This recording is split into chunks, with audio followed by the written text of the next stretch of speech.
Deputy Atterbury and the two bailiffs are well trained, well prepared. This is an unfortunate thing. We move people every day. Every courtroom does. First at noon, developing details on how an inmate got a gun and was able to shoot and kill two bailiffs and hurt a deputy and a bystander. Good afternoon, I'm Rick Albin. We're learning more about this suspect in this shooting.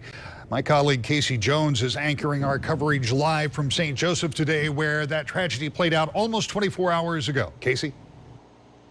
Yeah, Rick, it's what's transpired in the last 24 hours that has shaken this community. But in this time of tragedy, you've also seen Berrien County and their resiliency to comfort those who need it the most. A lot has come to light here in the last 24 hours. A lot has come to light just since this morning on daybreak. Some of it just within the last hour here. Let me run this down for you and break it out. We know the suspect, Larry Gordon. We know that he was handcuffed in the front. We found that out this morning. He was well known to law enforcement here, but was never combative before. And we've learned after doing our own search through police records that he was in jail on at least 20 charges of domestic violence that occurred last year. We also learned Gordon was able to get the gun of Deputy James Atterbury Jr., who was shot in the hand and in the arm, but he is expected to live and be okay. I'm here with 24-hour News 8's Evan Dean right now, who's been staked out here since daybreak. And Evan, you've been gathering a lot of information, getting a gauge on how this law enforcement agency feels and how the community feels just 24 hours later. That's right, Casey, and I do want to start with some information from police. Now, this courthouse is expected to be reopened tomorrow. Investigators say that there will be plenty more deputies here. Time to make sure that everybody in the community feels safe and secure when they come to the courthouse. And in the meantime, investigators are still going through surveillance video of the shooting, and they'll be closely reviewing their current courtroom policies. If something needs to be changed to make sure this doesn't happen again, they're going to do it.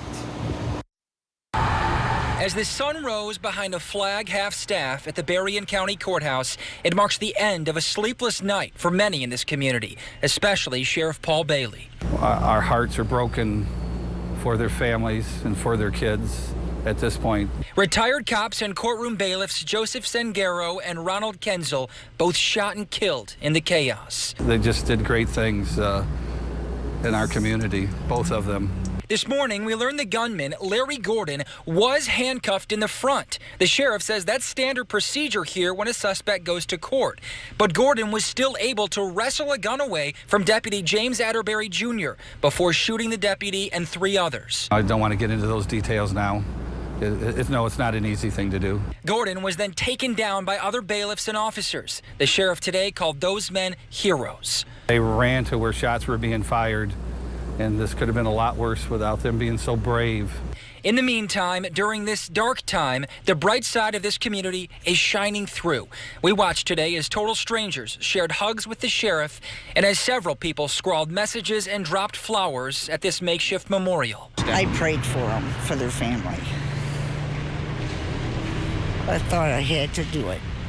I feel for their family. And the support is coming in from across the country. Sheriff Bailey says he's already received some 500 messages and emails, telling during a time like this. That goes to tell you what great country we have. As we talk about being divided, we're not divided. We're strong, and we're going to move forward. We're Americans. And when a tragedy happens, which is so sad, and we're hurting, but we stand strong. That was Evan Dean reporting there, and grief counselors are available at the County Administration Center for any employees who need to talk to anyone about yesterday's tragedy. And the sheriff ended his press conference earlier this morning with a plea for prayers. He says if you see any officer today, just tell him thank you. And we've certainly seen that. Evan documented that today. He saw that all morning long outside of the Berrien County Courthouse, as well as the Berrien County Sheriff's Department. Now, there was another victim in all this, the other person who was hit by gunfire. We've learned that her name is Kenya Ellis. We're told she underwent surgery yesterday and she is expected to be okay. As we mentioned, we're also learning a lot more about the suspect in all of this. 44-year-old Larry Darnell Gordon. He's a Battle Creek native. We found Gordon has an extensive criminal history dating all the way back to 1992. We have that list of his history for you right now on your screen, you can see there. He was supposed to be in court yesterday on CSC charges, but we also found through police reports in Coloma that he has more than 20 charges against him for a domestic violence situation against his former wife, who defended him to our news crew last night. She told us he just wanted to get out of jail and he was terrified of going to prison. So here's what's happening next. We're told autopsies on those bailiffs who were killed yesterday are being done right now. No funeral arrangements for them have been announced, but we do expect that to come out later today. Speaking with Sheriff Bailiff, he said that's what he's doing right now in these hours. He's in his office working with the state police office for funeral arrangements. That will hopefully come out later today, and there's a law enforcement walk being planned for 2 today at Lake Bluff Park here in St. Joe. They'll walk from the Berrien County Courthouse to Lake Bluff Park. That is all happening at 2 o'clock.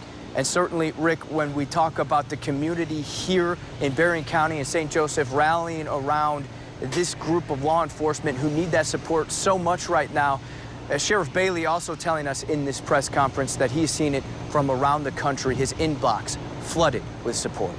Casey, very interesting reporting from down there. Thank you very much for that. We'll check back with you later in this program.